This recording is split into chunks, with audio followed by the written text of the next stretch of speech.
Hello, hello, hello. Ẹ̀yin èèyàn mi o, ẹ kú ojúmọ́, ẹ kú ojúmọ́ o. A kú ibi tí ẹ wà tẹ fi ń gbọ́ wa.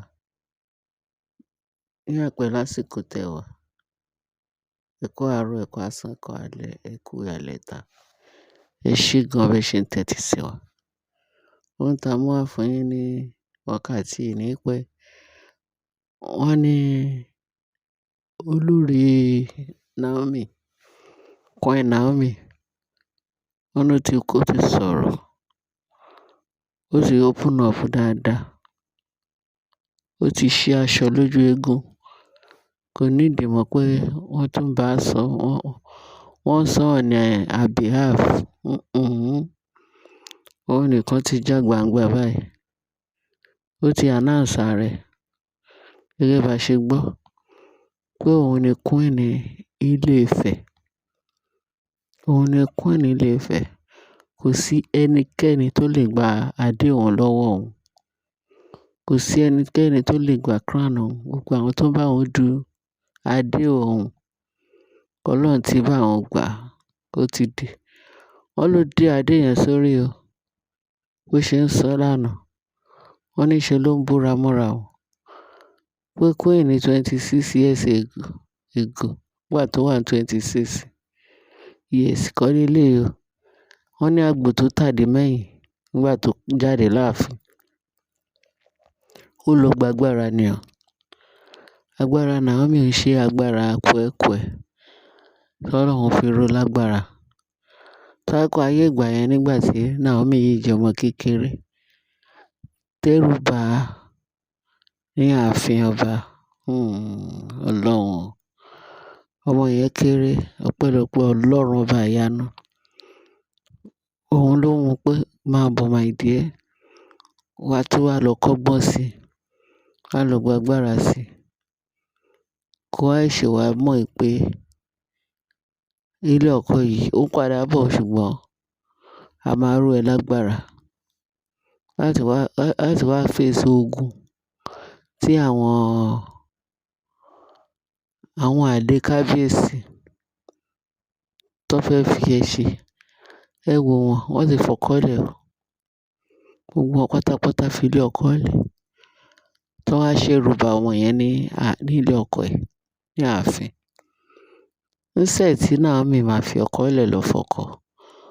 Ó fi ti ẹ lẹ́, ó fi ọkọ, ó jáde. Ó lọ prepare fún wọn. Torí Naomi ò kọ́kọ́ o. Tó bá pé ó kọ ọkọ, ó máa ti fọkọ láti jọ yìí. Kó kọ́kọ́. Kò dàbí àwọn gbàtú ẹ̀yọ̀. Àwọn tí wọ́n rò pé bóyá that is the best way. Àwọn olè wọ̀bìà. Ọlọ́run ló máa gbógun ti àwọn tó ń gbógun ti Naomi lágbára Kristi Jesu Olúwa wa. Wọ́n dẹ̀ lé ọmọ yẹn. Ọmọ yẹn dẹ̀ lọ kẹ́kọ̀ọ́ dáadáa. Ó wá ṣe padà wá. Ẹ wá ní kí ló ṣubú tẹ̀ yìí tí kò gbọdọ̀ wọlé padà. Irọ́ lẹ pa. Ẹ ti ṣì. Ẹ ti fail yakata. Nítorí pé Ọlọ́run lọ remove Naomi. Ó lọ remove ẹ̀. Kì í ṣe pé bóyá ó jáde, ó lọ kọ ọkọ ẹ̀ pé kó lọ fọkọ kan. Kó lọ fẹ́ ọkọ. Ó wá padà wá. Ìgbà yẹn lẹ lè sọ pé lẹ́nu ọ̀rọ̀. Ṣùgbọ́n sì kò sọ̀rọ̀ kankan lẹ́nu yìí. Kò sí agbára kankan lọ́wọ́ yìí. Kò dẹ̀ sí àwíjàre kankan lọ́wọ́ yìí. Torí náà la ṣe sọ pé ẹ ti ṣe pátápátá. Ẹ ti kùnà pátápátá. Ẹ rọ́wọ́ mú. Ẹ bá ṣe gbogbo òtúmọ̀ pọ́yìn. Tẹ́ ẹ̀ ń ṣe lọ́tọ̀, tẹ́ ẹ̀ ń ṣe lọ́sì. Tẹ́ ẹ rò pé ó lè mú Naomi. Torí ẹ lọ́lọ́run ṣe ń gbèjà ẹ̀. Ẹ rí pé ẹ rọ́wọ́ mú mọ́. Ọlọ́run ń gbèjà ẹ̀. Ọmọ yẹn yán kọ̀ọ̀kan. Ọlọ́run ní máa lọ. Pé battle yìí, I will fight this battle for you. You are not alone. I will fight it for you. Òun lọ́lọ́run ṣe ń fight fún. Tẹ́ ẹ lérò pé ẹ ń dára yín lá. Ẹ túbọ̀ dára yín láàmú. Ẹni pé ẹ bá dààmú. Ọlọ́run fẹ́ fi yín ṣẹlẹ̀ yà ni. Òun ló ṣe fi yín sí èrà. Pé kẹ́yìn má dààmú lọ. Nígbà tí àsìkò Ọlọ́run bá máa dé, á rẹ́ gbogbo ẹ̀yin aṣebi, á rẹ́ yín ní ìpàdánù. Ẹ wá máa kébò sí. Ẹ̀yin oníṣẹ́ ibi wọ̀nyí, ẹ̀yin èèyàn ìkà. Ẹ wá ní kí Naomi máa lọ. Naomi máa lọ. Kúrò ní ọkọ yín leléyìí o. Ilé ọkọ yín lẹ wà kó má fọkọ yín mọ́. Àìtètè mọ́lé yín, olè mọ́ lóko. Naomi wá jẹ, kábíyèsí wá jẹ ọkọ yín. Àbẹ́yìn lè wá jí ọkọ Naomi fẹ́. Ẹ̀yin ni wọ́n sọ fún yín pé kẹ́ gba ilé ọlọ́kọ yín. Wọ́n ti sọ fún yín ẹ̀kan fẹ́ gbọ́ ni. Torí olè tó fẹ́ jà, olè tẹ́ fẹ́ jà kò jẹ́ kẹ́ gbọ́n. Ohun tẹ́ fẹ́ jẹ ò jẹ́ kẹ́ gbọ́n. Ẹ̀yin lẹ lọ́kọ ni. Àbí Naomi ló lọ́kọ. Ṣé bá Ashley pẹ̀lú ọkọ ẹ̀ jẹ́ ẹ̀? Wọ́n ní ìyẹn ṣe marriage. Ìyẹn fún ọkọ ẹ̀. Gbogbo ilé ọkọ Naomi tí gbogbo yín sá wá yìí. Wọ́n láàárín oṣù kan, oṣù méjì náà fẹ́ ní kábíyèsí fi ìtara sọ wípé kẹ́ máa bọ̀. Gbogbo yín pátápátá ta ni kábíyèsí ṣòwò rí. Ìyàwó ọdún méjì, ìyàwó ọdún mẹ́ta ní lásìkò táwa yìí. Naomi ti padà. Ọlọ́run ní kó padà kó lọ tún ilé ẹ̀ ṣe. Ọmọ ọlọ́mọ padà sí ilé ọkọ ẹ̀ wá tún ilé ẹ̀ ṣe kọ́ Ọlọ́run bá tún ṣe. Ọlọ́run ní kó máa lọ pé òun wẹ̀ yẹn. A fẹ́ rò pé Naomi nìkan ló mú rẹ̀ wá sáàfin. Torí wọ́n sọ pé ẹ ti ṣe. Ẹ ti ba ayé jẹ́, ẹ ti bọ̀nà jẹ́, ẹ ti bọ ọ̀run yín jẹ́. Kí ló dé? Kí ló dé tó jẹ́ pé nǹkan tó ń ju yín lọ́wọ́ ẹ fẹ́ fi jólẹ̀? Ẹ fi jólẹ̀ náà. Kẹ́ kúrò lọ́nà fún Naomi. Ẹ máa kúrò náà ni. Ó ti di dandan. Ọlọ́run ti fún yín ní ààyè ó ti fún yín lókun fà pé kẹ́ fà. Kẹ́ kúrò. Nígbà bá fà já, ẹ kàn fìdí jọlẹ̀ ni. Nítorí àìtọ́ ní gbogbo nǹkan tí ẹ̀ ń ṣe.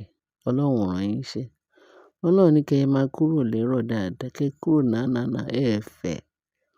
Nígbà bá máa kúrò léle, wọ́n bá yín kábàámọ̀.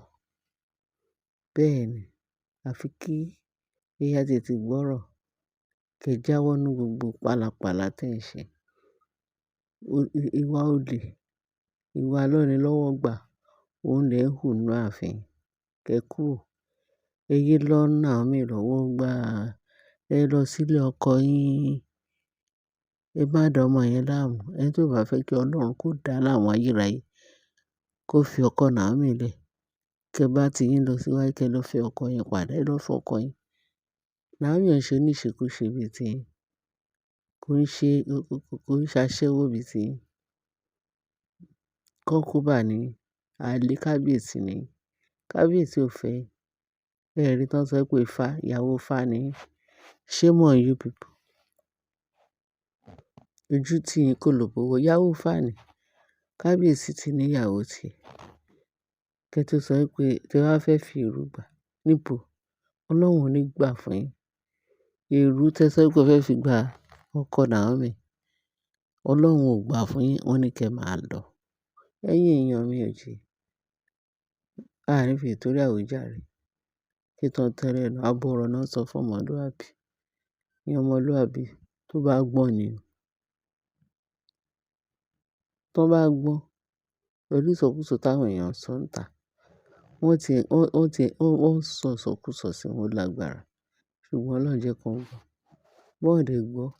Àbùkù, ìyà, orí burúkú náà máa fi gbà.